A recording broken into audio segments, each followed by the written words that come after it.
Mega TV நேயர்களுக்கு வணக்கம். பெண்கள்.com நிகழ்ச்சியில் சுபகிரகம் பகுதியில் அனைவரையும் சந்திக்கிறதுல மிகவும் மகிழ்ச்சி. இன்றைக்கி நம்ம பார்க்க போகிற டாபிக் என்ன அப்படின்னு பார்த்தீங்கன்னா, பெண்களுக்கு மட்டுமல்ல ஆண்களுக்கும் ரொம்ப முக்கியமான சில தகவல்கள்லாம் தான் நம்ம பகிர்ந்துக்க போகிறோம். இப்போ வீடுகளில் எல்லாம் பார்த்திங்கன்னா, எனக்கு ஐஸ்வர்யமே இல்லை, எனக்கு என்னன்னு தெரில, தனம் சேரவே மாட்டேங்கிறது, கடன்லேயே இருக்கேன், இப்படி சொல்லக்கூடியவர்கள் எத்தனை பேர் இருக்காங்க இல்லையா?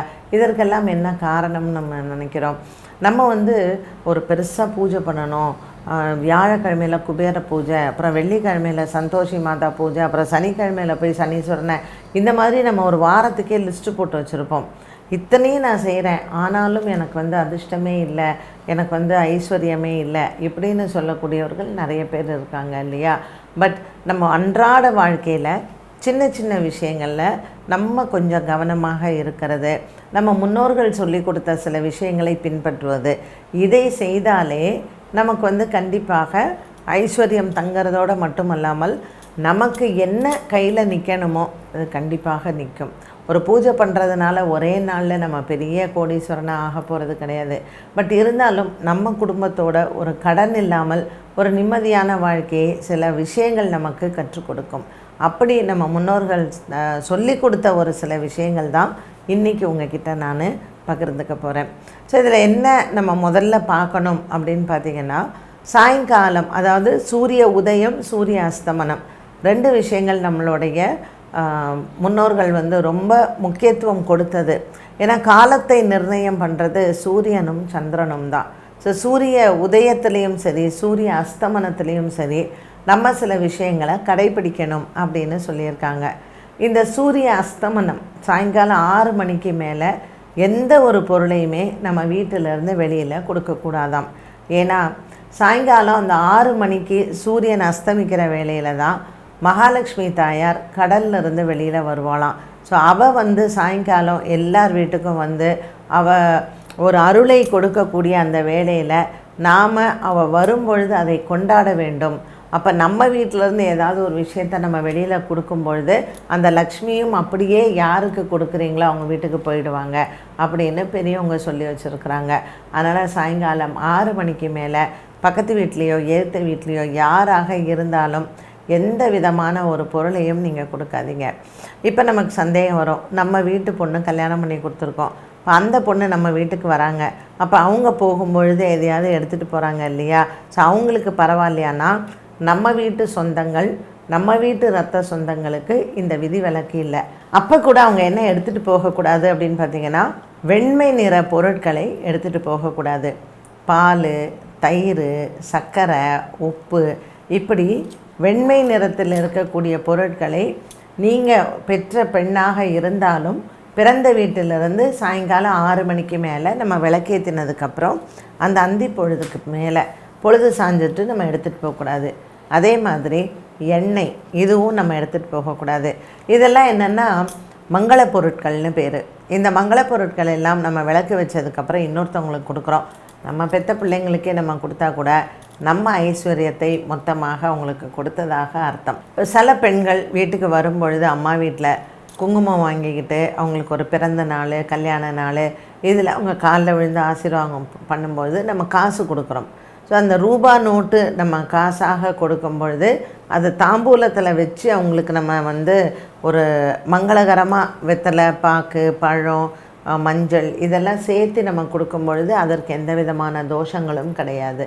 ஆனால் கடனாக வாங்கிட்டு போகிறாங்கல்ல, ஒரு 2 டம்ளர் சர்க்கரை கொடுங்க, 2 டம்ளர் நீங்கள் எண்ணெய் கொடுங்க, இல்லை உப்பு கொடுங்க, பால் கொடுங்க, தயிர் கொடுங்க, இதெல்லாம் கேட்பாங்க. அந்த மாதிரி நீங்கள் கொடுக்கக்கூடாது. இப்போ சில பேர் ஜென்ரலி நைட்டில் என்ன பண்ணுவாங்கன்னா, உரம் ஊற்றுறதுக்கு தயிர் இல்லை கொஞ்சம் கொடுங்களேன்னு சொல்லிட்டு கேட்பாங்க. இப்போ நீங்கள் கடன் கேட்குறீங்க பக்கத்து வீட்டிலன்னா காலையிலேயே கேட்டு வாங்கி வச்சுக்கோங்க. உரம் ஊற்றுறதுக்கு தயிர் கூட 6 மணிக்கு மேலே நீங்கள் கொடுக்காதீங்க. இப்போல்லாம் கடைகளில் தயிர் விற்கிது, நீங்கள் கடையில் போய் வாங்கிக்கலாம், ஏன்னா அது அவங்களுக்கு வியாபாரம். ஆனால் ஒரு வாழக்கூடிய ஒரு வீட்டில் ஒரு ஐஸ்வர்யத்தை தங்க வைக்கிறதுக்கு இந்த மாதிரியான விஷயங்கள் நம்ம கவனமாக பார்த்துக்கணும். அதே மாதிரி காலையில் சூரிய உதயத்தில் பார்த்திங்கன்னா விளக்கு ஏத்திரம், இது உஷா காலம்னு சொல்லுவோம். காலையில் சாயங்காலம் சந்தியா காலம்னு சொல்கிறோம். ஸோ காலையில் நேரத்தில் நம்ம விளக்கேற்றும் பொழுதும் சூரிய பகவானை வணங்கி நம்ம குலதெய்வத்தை வணங்கி அன்றைய பொழுது நல்லா இருக்கணும்னு ஏற்றும் போதும் சில பேர் இந்த பால் பேக்கெட்டு ஒரு 1/2 லிட்டர் பால் தாங்க அப்படின்லாம் சொல்லி கடன் கேட்பாங்க பக்கத்து வீட்டிலலாம். ஸோ அந்த டைமில் அந்த விளக்கு ஏற்றி அந்த சூரியன் உதிக்கிற டைமில் எதையுமே கொடுக்காதீங்க. ஒரு 7:30 மணின்னா கூட பரவாயில்ல. பட் காலையில் சூரியன் உதிக்கிற நேரமும் மாலை சூரியன் அஸ்தமிக்கிற வேலையும் ரொம்ப ரொம்ப முக்கியமாக நம்ம கவனத்தில் பார்க்கணும். அதே மாதிரி தான் பெண்கள் என்ன பண்ணுவாங்கன்னா, இந்த சாயங்காலம் 6 மணிக்கு தலையை விரித்து போட்டுக்கிட்டு தலையை சீவுறது, படிக்கட்டில் நின்று தலையை சீவுறது, எல்லாம் வீட்டு வாசலில் நின்று தலையை சீவுறது, இது எல்லாமே ஒரு லக்ஷ்மி நம்ம வீட்டுக்கு வராமல் போவதற்கு இதெல்லாம் காரணங்களாக இருக்கும். அதனால் கூந்தலை அலைய விடாமல் நம்ம தலையை வாரி பின்றதாக இருந்தால் ஒன்று வீட்டுக்குள்ளே நீங்கள் உங்கள் பெட்ரூம்குள்ளே உட்காந்து தலையை சீவுங்க. இல்லை நீங்கள் ஒரு நல்ல விஷயம் உங்கள் வீட்டிலலாம் நடக்கணும், இல்லை ஒரு சுப காரியங்கள்லாம் நமக்கு தொடர்ந்து வரணும் அப்படின்னா இந்த 4:30 மணி 5 மணிக்கு தலை சீவலாம். 6 மணிக்கு தான் சீவணும் அப்படிங்கிறது இல்லை. நம்ம வீட்டில் தெய்வ நடமாட்டங்களும் ஒரு நல்ல பாசிட்டிவ் வைப்ரேஷனும்லாம் இருக்கணும்னா இந்த மாதிரி விஷயங்கள்லாம் நம்ம நிச்சயமாக கடைப்பிடிக்க வேண்டும். இந்த சூரிய அஸ்தமனத்தில் நம்ம வாங்க வேண்டிய பொருட்கள் அப்படின்னு பார்த்திங்கன்னா, வெள்ளிக்கிழமையில் சாயங்காலம் 8 to 9 சுக்கிரஹோரை வரும். ஸோ இந்த வெள்ளிக்கிழமை சாயங்காலம் சுக்கிரஹோரையில் நம்ம தங்கம் வாங்கிறது, வெள்ளி வாங்கிறது இதெல்லாம் ரொம்ப நல்லது. இல்லை ஒரு பிடி உப்பு, நீங்கள் ஒரு உப்பு கல் உப்பு பேக்கெட்டு வாங்கிறது கூட வெள்ளிக்கிழமையில் ரொம்ப விசேஷந்தான். ஸோ பால், தயிர், உப்பு, தங்கம், வெள்ளி இந்த 5 பொருட்களும் மங்கள பொருட்கள்னு பேர். வெள்ளிக்கிழமை சாயங்காலம் 8 to 9 அந்த சுக்கிரஹோரையில் நம்ம வீட்டுக்கு இதை கடையிலேருந்து வாங்கிட்டு வர்றது அப்படிங்கிறது ரொம்பவுமே அது சுப பலனை நமக்கு அதிகமாக கொடுக்கும்.